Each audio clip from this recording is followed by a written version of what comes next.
Coming up on the Monday edition of Carolina Week.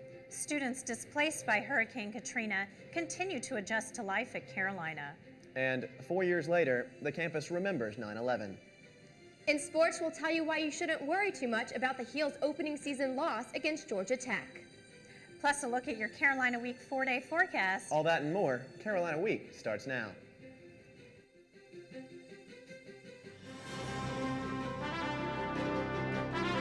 From the School of Journalism and Mass Communication at the University of North Carolina at Chapel Hill, this is Carolina Week.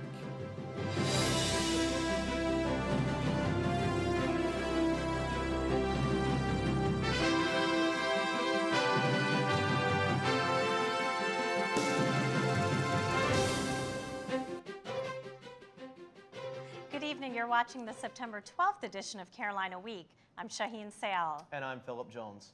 2 weeks has passed since Hurricane Katrina scattered the people who live in the Gulf Coast. Dozens of displaced students are now calling Carolina home. Ross Widener joins us now in the studio. Ross, how are they adjusting to their new surroundings? Philip, all things considered, not bad. The students were forced to relocate, but UNC is helping them to start over.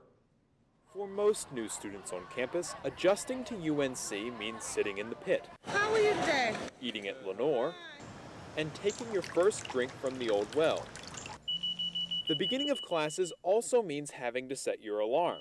But for several UNC students, that alarm is going off about 850 miles north of where they planned. Carolina is the only place I applied in state, and I was really leaning towards here. But I went to Tulane. I loved it. I loved the atmosphere. I loved the city.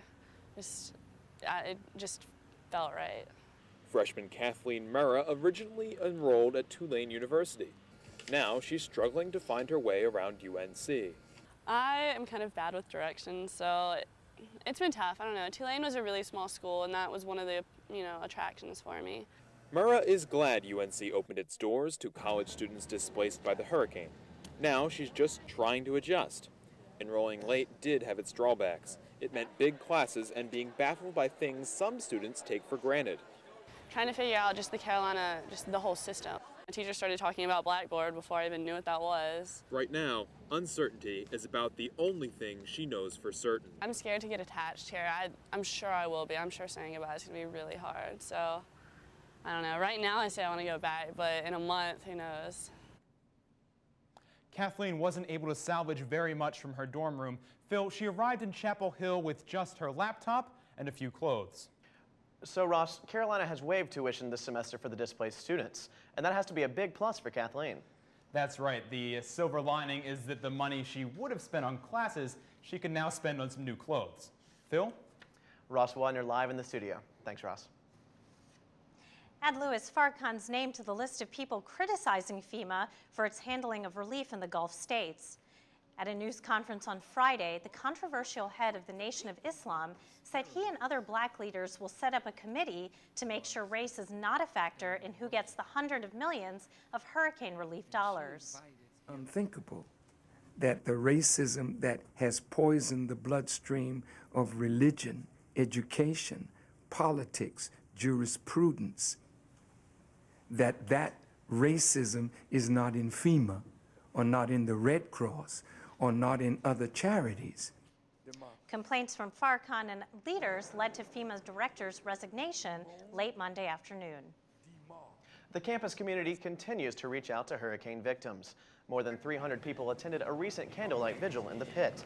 Student performers offered artistic tributes to the victims, and campus leaders reminded people that cash donations are still urgently needed. The most moving moments came when students from the stricken areas described the damage to their hometowns. I looked at a satellite photo on the internet and my high school, my favorite restaurants, the park where I learned to play baseball. They're all underwater. Many organizations are still accepting donations for the relief effort. One such group is La Fiesta del Pueblo, which had a Gulf Coast focus this year. Some 60,000 people of all nationalities and ages attended the 13th annual festival that celebrates Latino culture. Cars filled the parking lot, bubbles filled the air, and tents lined the state fairgrounds. The people played games, enjoyed the food, danced to the music, and kept the victims of Hurricane Katrina close to their hearts. Half of the festival proceeds are going to the relief effort. Organizers say help from the Latino community is fitting. It's a sharper point on things. It was obvious that the people who were most at risk, the people who were most affected by Katrina, were people of color, were people who were poor, were people without resources. And in this community, there are many people who understand what that feels like. And Puebla wasn't the only group having a good time for a good cause. The Greeks also got involved. Members of Chi Phi fraternity organized a benefit concert at the Sandbar nightclub. The group sold T-shirts and charged admission in order to raise money for the Red Cross relief efforts in the Gulf. Partygoers danced to the sounds of the reality show band while enjoying cold beverages. The event raised more than $5,000.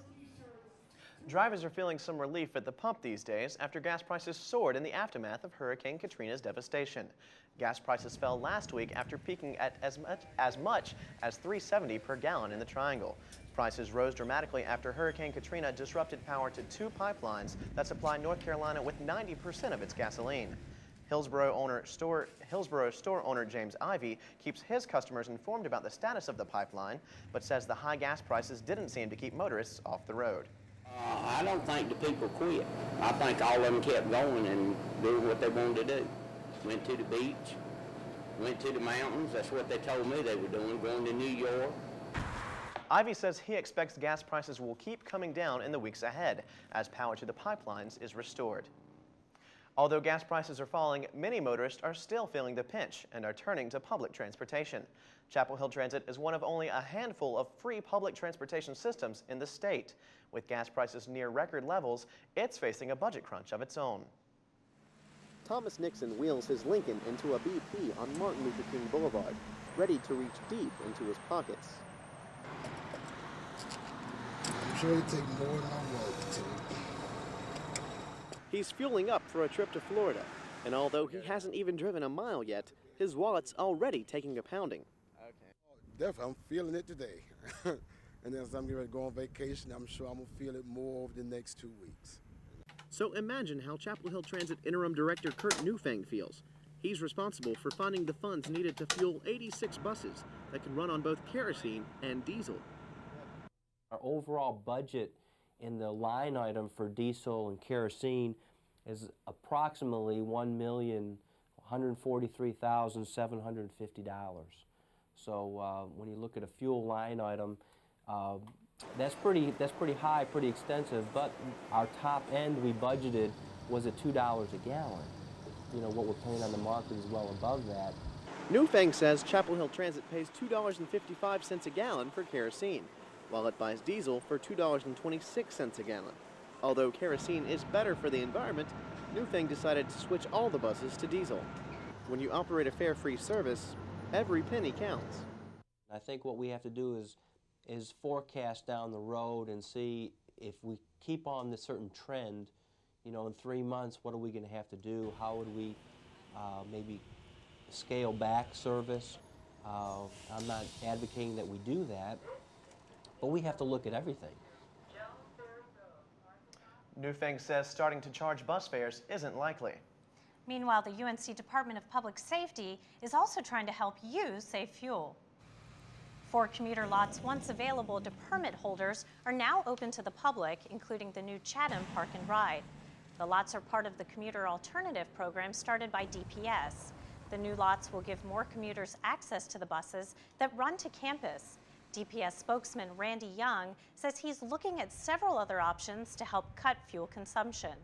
Is get people to carpool, ride share, use mass transit.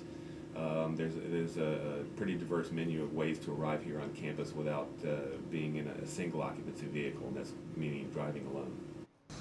Young says there isn't a time frame for returning to permit-only use in the lots.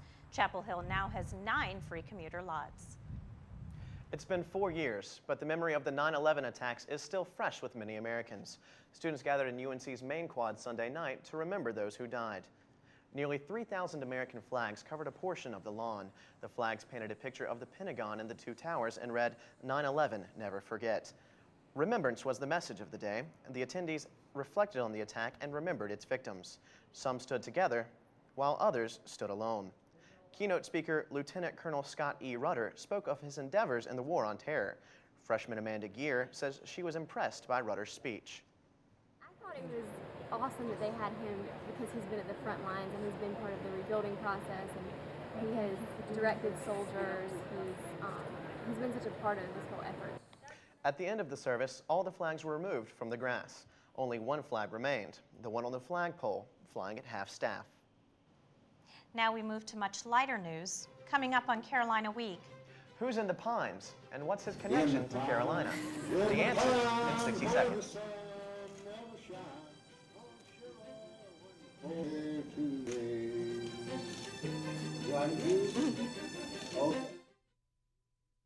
Recycling a glass bottle saves enough energy to run the TV you're watching for 1 full hour. Recycle. It's the everyday way to save the world. Making a can from recycled aluminum instead of from raw materials reduces air pollution by 95%. Recycle. It's the everyday way to save the world. Recycling all our Sunday papers would save over 500,000 trees a week. Recycle. It's the everyday way to save the world.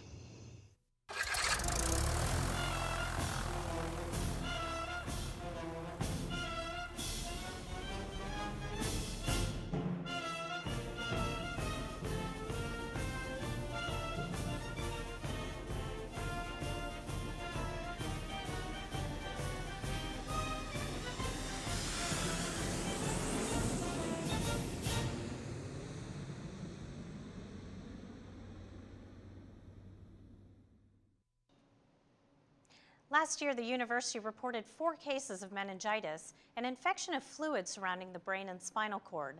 The university is hoping students will take necessary precautions to prevent this potentially fatal illness from striking again. For UNC sophomore Jonathan Davis, taking time to get one vaccination might have been the best decision he ever made. Last year, JD contracted a rare strain of bacterial meningitis that almost cost him his life. I'm very lucky to still be here because as soon as I got there, they told my parents that I probably wasn't going to make it. They said I was the worst, was in the top 10% of the worst cases that one of these doctors had ever seen.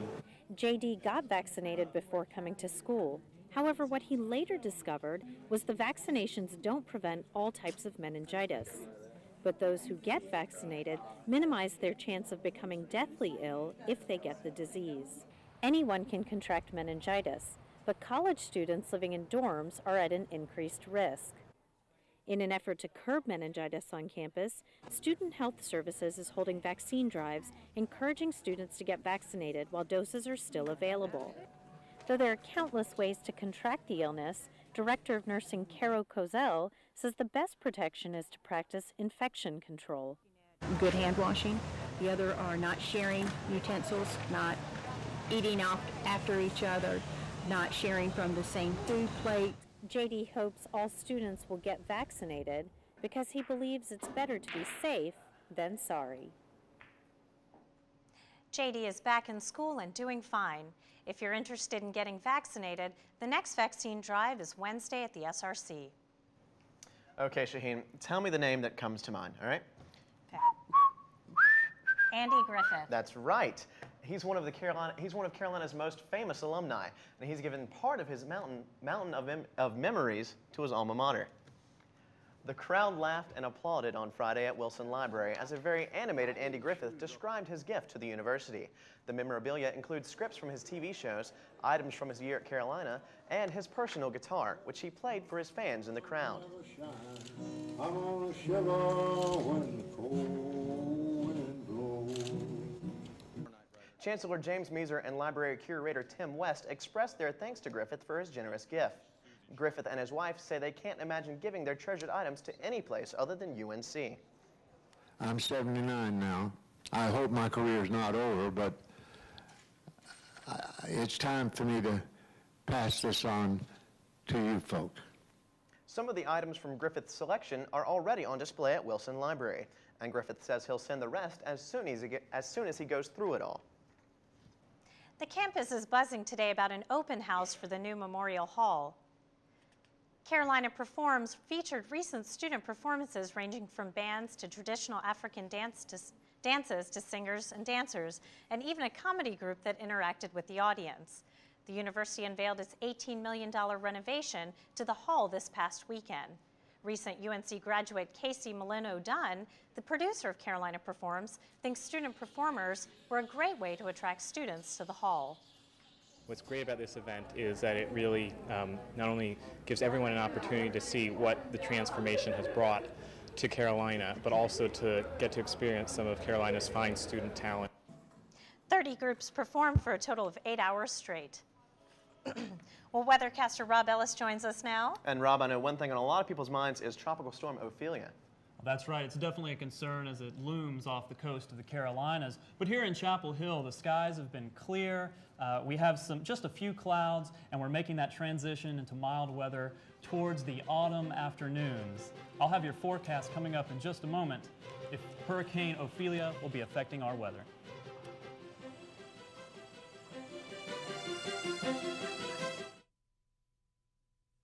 I hang out with a pretty trashy circle. The circle that helps this circle by recycling trash.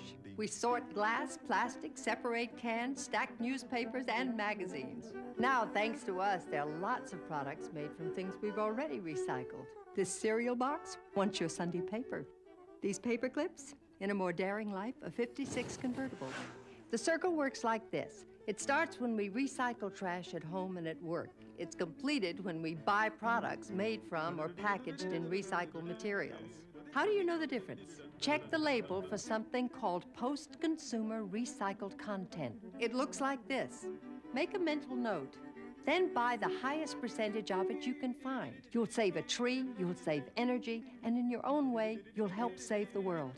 Complete the circle. Call 1-800-2-RECYCLE for your free shopping guide. Environmental Defense, finding the ways that work.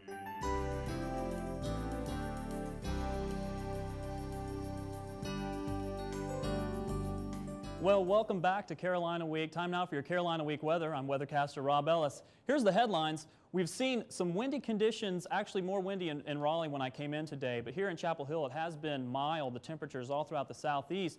But as Ophelia approaches, we are going to see the wind pick up, and there will be some rain ahead in the forecast. Let's go ahead and take a look at the satellite map.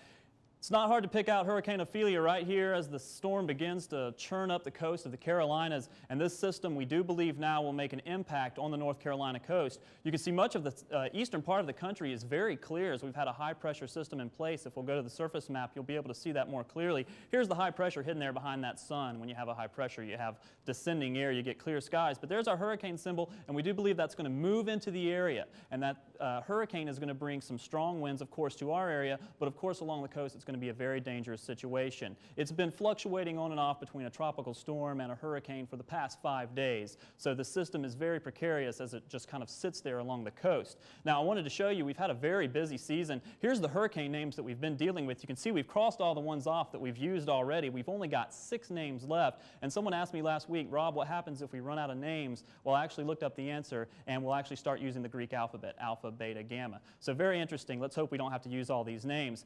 Taking a look at Hurricane Ophelia to see what it looks like earlier this afternoon, you can see there's the storm, and of course Wilmington being right there, it does look like this will make a landfall somewhere along the North Carolina coast, but of course the track still remains uncertain. What are we going to expect here for Chapel Hill area for your 4-day forecast? Starting out on Tuesday, we're going to see the clouds begin to build in as Ophelia pushes forward. There's the rain that I'm going to put in for Wednesday, and that may stretch into Thursday depending on how slowly the system moves. But in Thursday, if we do get a little bit of rainfall from Ophelia, I think it'll be out of the way by Friday, and the temperatures are going to remain mild. Those high temperatures after the storm passes are going to be a little bit higher, but we will be dealing with a little bit of this in the coming days. Well, great. We're going to make sure we keep an eye on Ophelia. Thanks, Rob. Thanks, Rob. Sportscaster Heather Catlin joins us now. And I know one thing a lot of folks in Chapel Hill had their eye on this weekend were the Tar Heels down in Atlanta. That's right, and I wanted for them to win so badly, but unfortunately they just couldn't take this one. But Matt Baker did do a much better job than everyone thought. But first, coming up in Carolina Week Sports, was the volleyball team able to protect this house? We'll let you know. Plus, we'll have the rest of this weekend's game right after this break.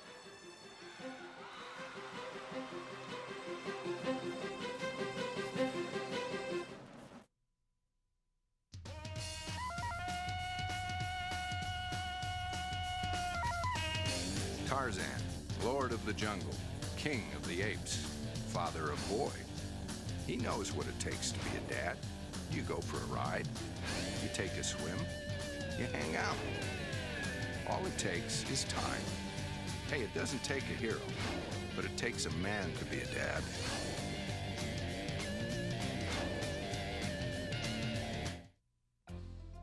Let your knowledge grow at the North Carolina Botanical Garden. Through public service, research, conservation,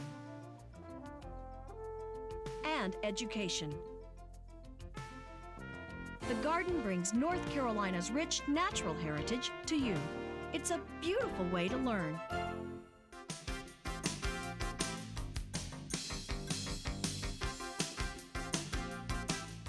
Welcome to Carolina Week Sports. I'm Heather Catlin, and although my favorite color is pink, don't dare call me girly.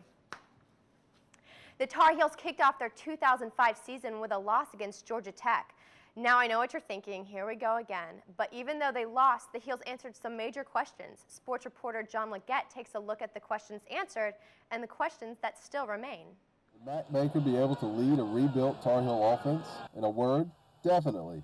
Baker was able to stand in the pocket and distribute the ball to 7 different receivers. One of the throws was a simple out to Darrell Mitchell, who turned the play into an exciting 87-yard touchdown run. 10-5 touchdown, Carolina. Baker also showed he can scramble when needed. He found a lane up the middle, and well, that dive isn't a 10 on anyone's scorecard. Luckily, style points don't show up on the scoreboard. But like in all losses, there are usually more questions than answers. Will the Heels be able to stop the run this season? Georgia Tech running back P.J. Daniels is one of the best backs in the ACC, so stopping him is almost out of the question. But the Heels couldn't even contain him. The secondary also gave up more than 300 yards in the air. Granted, there were some great catches, but Reggie Ball was able to pass the ball at will. But the stats don't tell the whole story, because the Tar Heel D was able to hold in the fourth quarter to allow Matt Baker a shot at a comeback. Although the comeback might have fallen short, the Tar Heels have found themselves a quarterback. In Chapel Hill, I'm John Leggett, Carolina Week Sports. Touchdown, Carolina. Left corner of the end zone. Be sure to join us Wednesday when Carolina Week will look ahead to the Heels' home opener against Wisconsin. Well, from what football to the rest of the world calls football, the number 2 ranked men's soccer team battled Rutgers on Friday in the Carolina Nike Classic. We take you under the lights at Fetzer Field, and Carolina started the game off with some fireworks as junior Corey Ash scored his 3rd goal of the year to put the Heels on the board. Goalie Ford Williams only had to make 1 save early in the first half as Carolina posted its 3rd straight shutout in a very physical game. Everyone got in on the celebration as Carolina won 1-0 and overall stands 3-0. In Sunday's game against South Carolina, the Heels took 7 shots but couldn't convert. The fans never gave up hope, cheering from the top of the stands. The first goal of the game came 8 minutes into the second half when Scott Campbell scored on the pass from Dax McCarty. Then 14 minutes later, Friday night hero Corey Ash scored Carolina's 2nd and final goal. Goalkeeper Ford Williams, who earned his 19th career shutout with this win, says that it will only be a challenge to keep a perfect record during this competitive season. It would be very unrealistic to think that I'm not going to get scored on all year. I know that there's an opportunity to come, but I come in with the confidence in my defenders and my team in front of me that they're not going to give any opportunities away, and if they do, then I'm going to be there behind them. The ladies' soccer team had an opportunity to extend its dominance to the West Coast by playing in the City by the Bay Classic on Friday. In San Francisco, after being sidelined by a leg injury, Lindsay Tarpley made her season debut by scoring the 1st goal of the match. Her teammates added 5 more as the Heels defeated the Dons 6-1. On Sunday, Carolina continued its dominance against Stanford. Tournament MVP Laura Chalumpney notched her 3rd goal for the tourney as the Heels won in a shutout 4-0. The volleyball team entered a pivotal weekend in the GlaxoSmithKline Challenge. In the first game, the Heels led Purdue through match 1. Watch here as Amy Beaver put down the game point to give Carolina a 30-24 victory. Purdue responded in Game 2 and dominated play, outblocking the Tar Heels 5-1. The Heels didn't do any better in Game 3, but the team had a valiant effort to come back in Game 4. Purdue's aggressive net defense continued to stop Carolina's offense as the Heels lose to Purdue 3-1. The Tar Heels looked half asleep on Saturday at the start of their match against Coastal Carolina. The team struggled with Coastal Carolina's aggressive blocks and split the first 2 games. The Tar Heels regrouped in Game 3 and got an energy boost from redshirt freshman Becca Brinkley. She finished with a career high of 18 kills.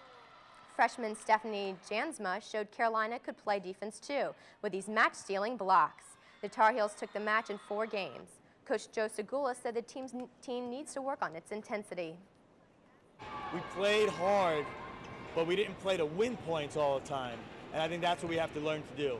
And that's the difference of learning what kind of team's going to show up. You know, the team to win it or the team just to be in it. The Tar Heels played their 3rd match Saturday night against the undefeated Gamecocks. Carolina ladies circled together to take down South Carolina in the first game. A strong offensive move by Camilla Ihinitu caused the visitors to feel the heat, but the Tar Heels dropped their 2nd game after a close battle. Carolina fought hard through the next 2 games, but strong defense by the Gamecocks kept them from taking the win. The Heels lose 3-1. Well, guys, I thought the football team played well, and you know, I'm really excited for this coming game, so we got to check it out. It's here at home, so you guys gonna go? Yeah, I'll be there, and I really had my hopes pinned on a comeback against Georgia Tech, but we'll have to see how they can do against Wisconsin. Definitely. Thanks, Heather. Thank you. Well, you won't find any fashion faux pas here. But you will find a doggone good time. Check out these dapper dogs coming up.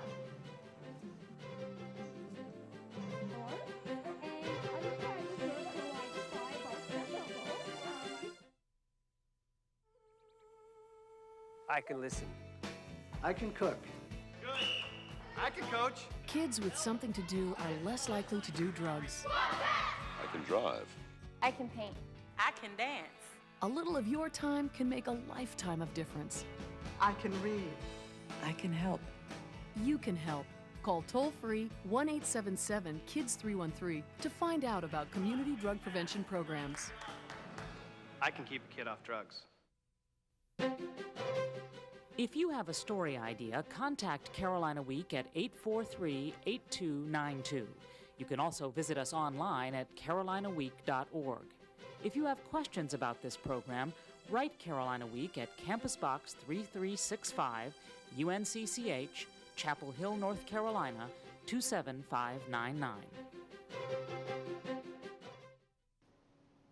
The dog days of summer might be over, but some local pooch owners enjoyed the 3rd annual Dog Day afternoon this past weekend. Reporter Shelley Basinger says one particular puppy would make Sean May proud. Lazy, playful, restless. These dogs have different personalities, but they're all dressed to impress and looking their best. These dogs put on their party hats at the Burwell School Historic Sites Dog Festival this past weekend. Families entered their dogs in the best dressed, cutest puppy, and dog look-alike contests. There are a lot of different dogs here in downtown Hillsboro, but who knew I would find my perfect match? Maybe I should have entered the dog look-alike contest. I didn't get a chance to grab my Carolina t-shirt and enter the contest, but it's no surprise Bonnie Blue took home first place for cutest puppy. Bonnie's owner, Neil Galloway, bought the puppy's bandana on Franklin Street. There's something that the Carolina Blue Sky today did all the work for us. Bonnie Blue has other talents besides being cute. Well, we asked her if she'd rather pull for Duke or be a dead dog, and you can see what happens. Pull for Duke or be a dead dog. Smart dog. Smart, cute. This Carolina canine represented the Tar Heels well. In Hillsboro, I'm Shelley Basinger, Carolina Week. Well, those are definitely adorable dogs. I wish I had been able to make it out this past weekend. I know, it looked like a lot of fun. Well, that'll do it for this edition of Carolina Week. Thanks for watching. Have a great night.